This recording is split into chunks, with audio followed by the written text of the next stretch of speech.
Au début étaient les sons, les bruits, les cris, les voix des premiers hommes. Moi, j'ai commencé tout d'abord par vouloir faire des études scientifiques. Et puis après, je me suis dit que le théâtre était quand même quelque chose de très intéressant. Donc, j'ai bifurqué un peu dans des études théâtrales au Conservatoire de Lille. Et puis, tout en menant mes études classiques, j'ai découvert le monde du lyrique et j'ai intégré le Conservatoire de Lille dans la classe de chant. Ça m'a plu, j'ai continué, je suis entré au Conservatoire de Paris. Ensuite, j'ai mené une carrière de chanteur un peu partout, en France, en Europe, en Australie, aux États-Unis, en Polynésie, etc.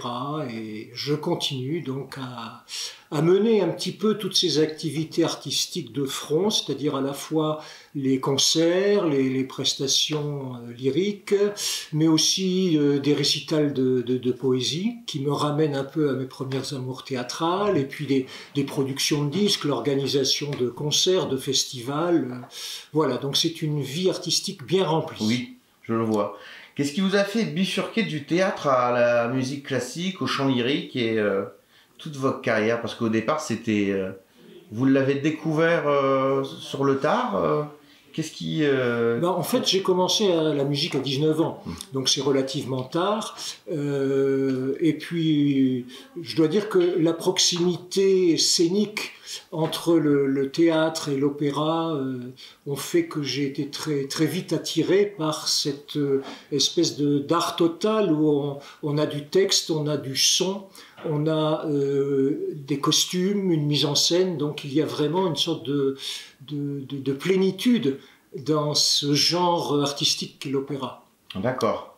Est-ce que on peut dire aussi c'est des rencontres qui ont marqué ce parcours musical, ou c'est vraiment un choix de la pluridisciplinarité du milieu? Qu'est-ce qui vous a vraiment... Est-ce qu'il y a des rencontres clés qui vous ont fait bifurquer? Oui, je pense qu'au départ, il y a aussi de ma part sans doute une curiosité presque maladive, c'est-à-dire qu'à chaque fois que quelque chose attire mon regard, j'ai envie d'en savoir plus, donc d'approfondir le texte, le théâtre. Lorsque j'aborde la musique, j'ai envie de tout savoir sur le compositeur ou sur ses œuvres. Idem lorsqu'on découvre un tableau, une exposition. Donc vous voyez, je crois qu'il y a cette volonté d'explorer toutes les facettes de la création humaine. Rituelle, divertissante, sociale, la musique accompagne l'humanité depuis ses origines. Les premiers instruments arrivent dès la préhistoire. Il faudra attendre l'Antiquité pour voir les Égyptiens et les Grecs la codifier dans un système de 7 notes. Cette théorisation facilite la diffusion à travers l'Europe. Le monde chrétien s'en empare. En région, les abbayes d'Anchin, de Saint-Bertin à Saint-Omer, deviennent des lieux forts de formation et de diffusion de la musique chorale et instrumentale. Au départ, en fait, lorsque j'ai commencé à chanter, c'est sûr qu'on nous apprend à chanter sur les grands classiques italiens ou allemands, donc les Schubert, Schumann, Verdi, Rossini, Bellini, etc. Et puis j'ai très vite été séduit par l'univers de Richard Wagner, qui a été vraiment une sorte de révélation lorsque je me suis plongé dans l'univers musical et dans l'univers de l'opéra. Et puis petit à petit, j'ai bifurqué vers la mélodie française, grâce notamment à Jacques Herbillon, qui était professeur au Conservatoire de Lille, et qui m'a fait découvrir cet univers, et mélodie française, et je me suis très rapidement intéressé à Albert Roussel, ce qui est un peu paradoxal, parce que en fait, on trouvait, à l'époque, j'étais encore au Conservatoire de Lille, et on ne trouvait aucune information sur ce compositeur. On trouvait peu de partitions, on ne trouvait pas d'enregistrement. Et en fait, c'est ça qui a excité ma curiosité. Je me suis dit, mais pourquoi ce compositeur qu'on présente dans les dictionnaires comme un des 4 grands compositeurs français du début du XXe siècle, avec Fauré, Ravel et Debussy, mais pourquoi personne ne le connaît? Pourquoi n'est-il pas joué?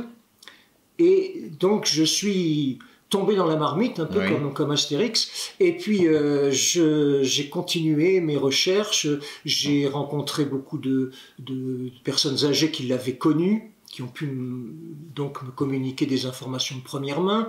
Ensuite, j'ai fait des recherches aussi dans les fonds musicaux de bibliothèques pour vraiment me faire une idée sur ce compositeur, connaître son existence, son parcours créateur, et c'est ainsi que petit à petit je suis devenu le spécialiste d'Albert Roussel. Comment vous expliquez qu'il est un peu tombé dans l'oubli, à l'inverse de Ravel et Debussy qui sont un peu le summum que tout le monde en France connaît, on va dire, enfin, et même dans le monde. Bien sûr. Enfin, je veux dire, quand on en parle à un Américain, même dans le jazz, ils vont parler notamment de Debussy pour une partie de ses gammes ou sa façon de jouer, qui a beaucoup inspiré le jazz, dirons-nous. Et comment vous l'expliquez que celui-ci est tombé un peu... C'est un peu paradoxal parce qu'entre les deux guerres, Roussel était le fer de lance de la musique française. Ravel avait ses problèmes de santé, donc il a moins composé entre deux guerres.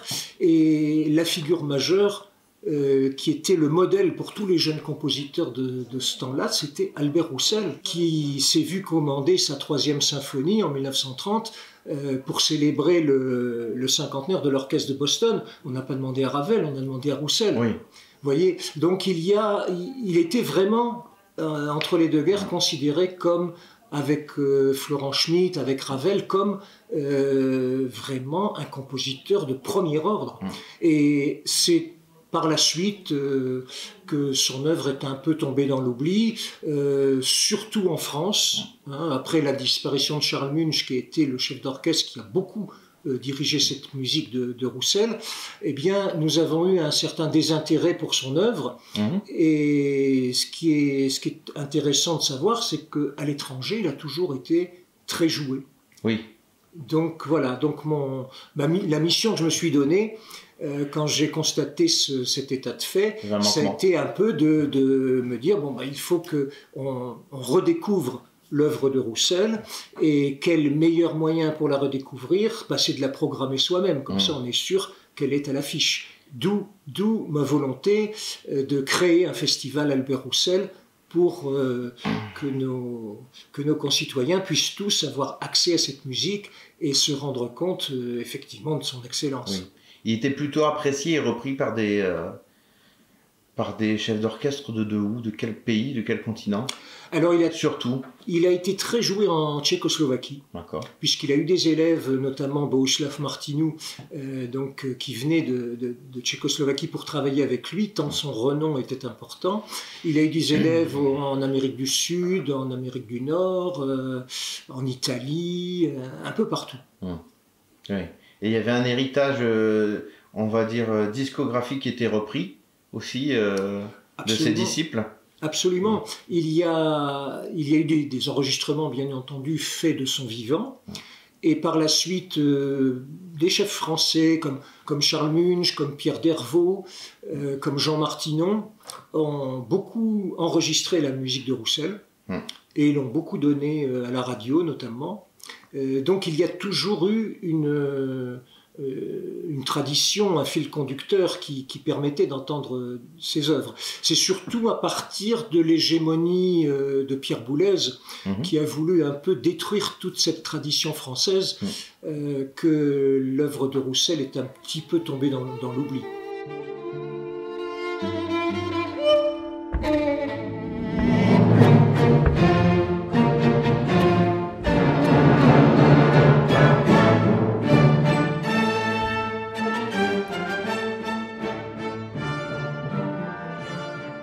C'est un travail qui est assez long et qui se prépare longtemps à l'avance, puisqu'en fait la majeure partie du travail du chef d'orchestre va se faire à la table, devant la partition. On va étudier la partition, on va, je dirais presque la décortiquer pour connaître toutes les intentions du compositeur. Également, c'est presque aussi de l'apprendre par cœur, parce que quand on est devant l'orchestre, il faut savoir exactement ce que joue tel ou tel instrument, ce que fait tel ou tel pupitre. Et donc quand on arrive devant l'orchestre, le jour de la première répétition, eh bien on a déjà toute cette œuvre qui est intégrée, qui est en nous, et on sait ce qu'on veut en faire. Donc le travail principal du chef d'orchestre, ça va être de transmettre aux musiciens et de réussir à faire en sorte qu'ils puisse exprimer sonorement ce que nous avons en tête, ce que nous entendons en tête en lisant la partition. Avec les messes et les motets polyphoniques, les chants liturgiques atteignent un haut niveau de sophistication. À ces chorales religieuses, nourries par les échanges culturels avec notamment les Flandres et l'Angleterre, se mêlent les chants populaires ancrés dans la vie quotidienne des laïcs. La musique profane se joue dans les salons aristocratiques. Les luths, vielles et flûtes accompagnent les voix dans un nouveau raffinement harmonique. L'orgue joue un rôle majeur dans la musique baroque. La musique se joue dans les églises et les cathédrales de Lille ou d'Amiens pour les œuvres plus grandioses. Je pense que tous les peuples chantaient, et c'est sûr qu'au moment de la réforme grégorienne, de la christianisation de nos contrées, eh bien, la musique a été liturgique. Hein. Et effectivement, il y a eu toujours des passerelles entre la musique du sacré, la musique du culte et la musique du peuple qui était chantée dans les fêtes.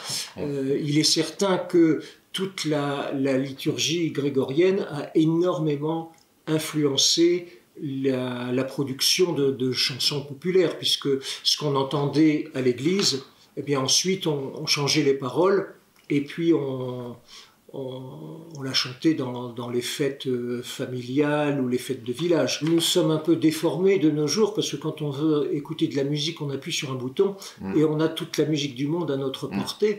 Mais dans les siècles précédents, si on voulait faire de la musique, il fallait la faire soi-même. Donc le moyen le plus naturel, c'était de chanter.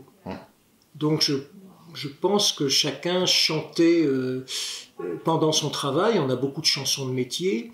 On chantait dans les champs en faisant la récolte. Les fileurs il y avait certaines chansons spécifiques qui étaient adaptées à chaque tâche qu'ils faisaient au cours de la journée. Il y avait bien sûr les fêtes familiales ou les fêtes villageoises qui permettaient aussi de s'extérioriser avec les musiques de danse. Donc là, ça nécessitait souvent un instrument, soit un violon, soit une flûte. Enfin, il y avait aussi la volonté de faire de la musique avec ce qu'on avait sous la main. Il faut savoir que notre région a parlé le néerlandais pendant des siècles et des siècles, et que toute création musicale, toute création littéraire se faisait en néerlandais. Donc il est certain que la francisation de notre région s'est faite relativement tardivement, et jusqu'à la Seconde Guerre mondiale, on continuait dans les villages à parler flamand. Toute notre littérature est en langue flamande. Donc cette langue a ipso facto influencé sur la manière de créer de la musique.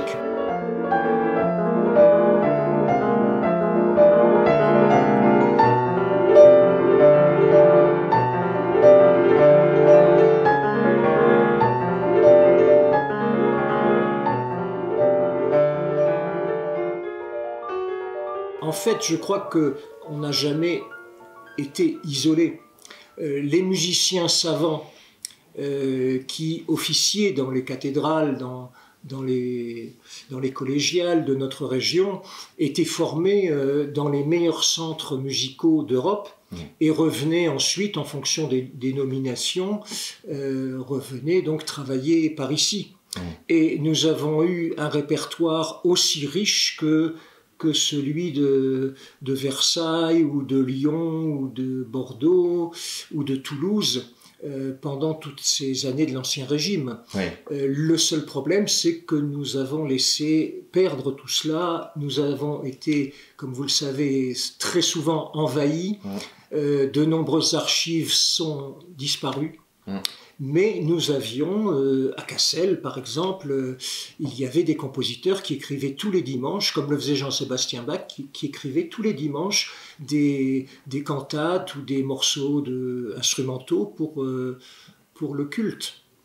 Donc une vie artistique très riche. Musique instrumentale, symphonie, jusqu'au ballet et opéra. Pour accompagner les évolutions sociétales, culturelles et les pratiques musicales à partir du XVIIIe siècle, sont construits de nouveaux établissements entièrement dédiés aux divertissements musicaux. Douai et Arras inaugurent leur théâtre en 1785. Lille, le théâtre Lequeux en 1787. Les travaux de celui de Compiègne débutent en 1867.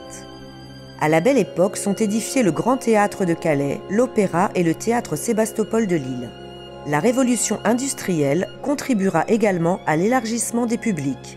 Des salles de concert seront implantées au cœur des grandes villes comme Roubaix ou Lens. L'ère baroque a surtout voulu mettre en avant l'émotion personnelle. Et donc, également cette émotion personnelle avec certaines exagérations, c'est-à-dire qu'on n'avait plus cette volonté de contrôler les sentiments, mais on allait jusqu'au bout de la passion. Donc c'est ce qui fait à la fois ce charme de la musique baroque, mais enfin qu'on appelle baroque, c'est un terme qu'on lui a donné par la suite, hein, mais qui est sans doute assez impropre à la désigner. D'ailleurs, on le sait comment on l'a désigné à l'époque vous savez, quand on baigne dedans, on ne la désigne pas, on la vit. Oui. Et on se rend compte de l'évolution d'un style bien des années plus tard, lorsque ce sont des historiens, donc en l'occurrence les musicologues, qui se penchent sur toutes ces époques, eh bien on est un peu obligé de les mettre dans des tiroirs pour pouvoir faciliter la compréhension. Donc on a parlé du classicisme, de l'ère baroque.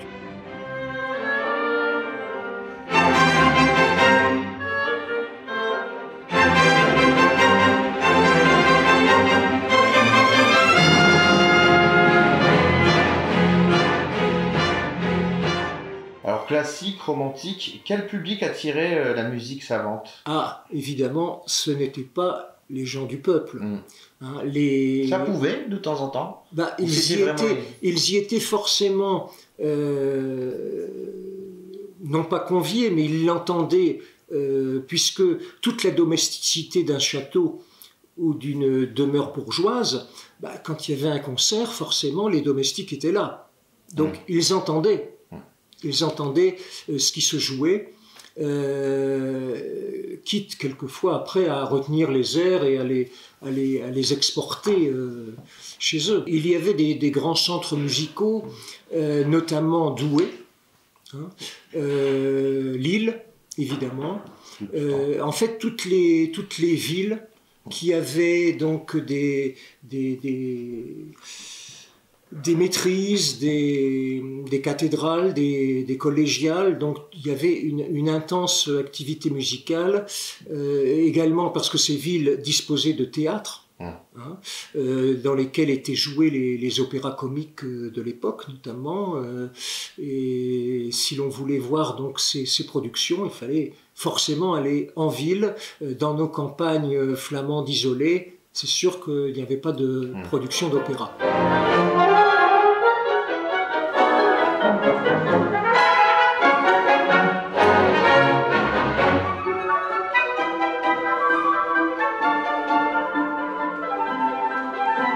Dans la création savante, non. Je ne pense pas qu'on puisse établir une sorte d'école régionale, si vous voulez, puisque la plupart des musiciens savants étaient formés, je dirais, selon des règles académiques qui avaient cours un peu dans toute l'Europe. Donc si on faisait des études d'harmonie, des études de contrepoint, on apprenait les mêmes choses à Marseille ou à Lille. Et après, c'est une question de style, c'est une question de goût personnel. Les compositeurs pouvaient très bien inclure dans leur création soit un sujet local, soit des éléments de musique populaire et traditionnelle afin de donner une certaine couleur à leur création. Mais on ne peut pas dire qu'il y ait eu vraiment une un style flamand. On a eu des compositeurs dans toute la région qui ont produit des œuvres tout à fait passionnantes, mais pas forcément inspirées de la région. Prenez quelqu'un comme Édouard Lalo, qui est né à Lille, qui a fait donc toutes ses études à Lille. Il n'a jamais écrit quoi que ce soit inspiré par sa région natale. Au contraire, son grand opéra est inspiré d'une légende bretonne.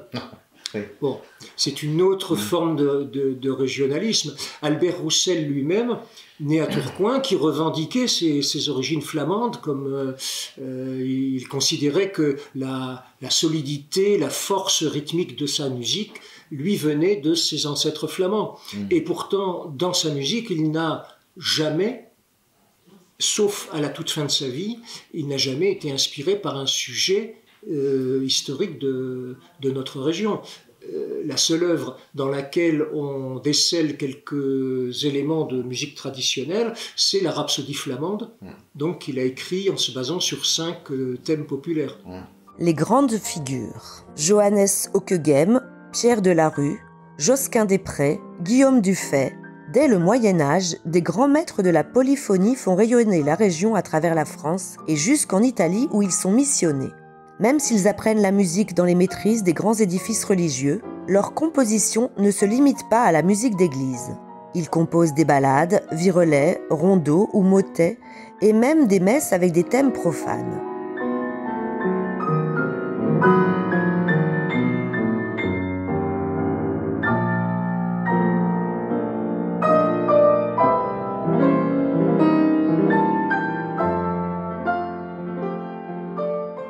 Je pense justement que notre évolution, si tant est qu'il faille accorder un adjectif positif à ce mot, elle ne va pas forcément dans le bon sens, parce que depuis, disons, environ 70 ans, la musique, entre guillemets, classique, s'est coupée de ses auditeurs.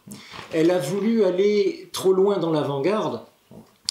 Elle devient complètement intellectuelle et donc elle n'est plus appréciable sauf par les hyper spécialistes de ce répertoire. Donc c'est un petit peu les compositeurs eux-mêmes qui se sont coupés l'herbe sous le pied. Si on écrit de la musique inécoutable, c'est sûr que on passe dans une impasse et qu'on n'aura plus les faveurs du public.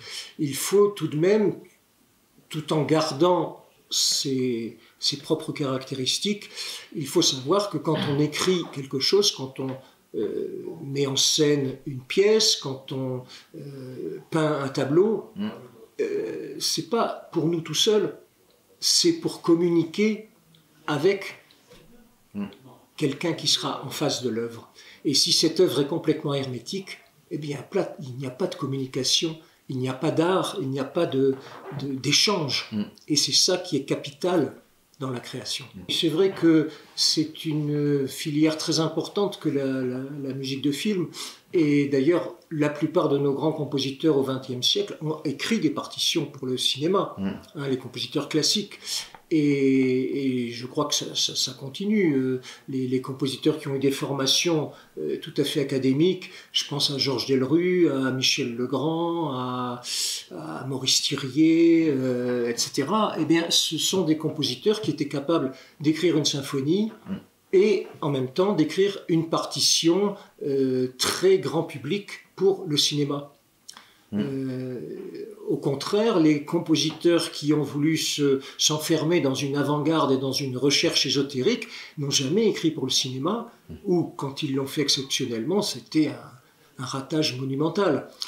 Donc c'est vrai que le cinéma est peut-être une sorte d'opéra du XXIe siècle, où on a cette fusion de tous les arts qui se matérialise à l'écran, avec une partition musicale qui est souvent très importante, avec un grand orchestre, et il y a effectivement une sorte de continuité avec la création classique. On ne s'improvise pas artiste, c'est un métier extrêmement difficile, exigeant, mais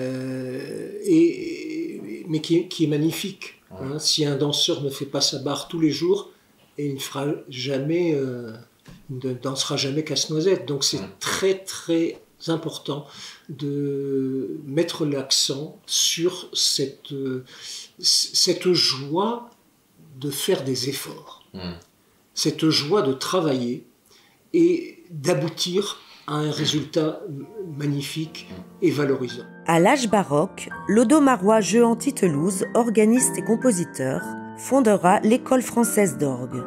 La tradition perdure avec le boulonnais Olivier Latry, titulaire actuel des grandes orgues de Notre-Dame de Paris et de la cathédrale de Lille. Au XVIIIe siècle, le natif de Fauquemberg, Pierre-Alexandre Monsigny, se révèle comme le fondateur de l'opéra comique. En 1765, Mozart fait une étape de sa tournée juvénile à Lille. Il séjournera à l'actuel hôtel Bellevue et sera hospitalisé pour une angine. François-Joseph Gossec est nommé compositeur officiel pendant la Révolution française. Il deviendra le musicien le plus honoré sous Napoléon Ier. Au XIXe siècle, Berlioz appréciait les œuvres du compositeur lillois Ferdinand Lavenne qui employa le saxophone dans son orchestre en 1862. Au XXe siècle, le compositeur Henri Dutilleux et le chef d'orchestre Georges Prêtre apprennent la musique au Conservatoire de Douai, avant d'entamer des carrières internationales. En région, à la suite du démantèlement de l'orchestre Lille Nord-Picardie, est fondé celui qu'on appelle aujourd'hui l'Orchestre national de Lille par Jean-Claude Casadesus, qui le dirigera jusqu'en 2016. L'orchestre de Douai se crée en 1971.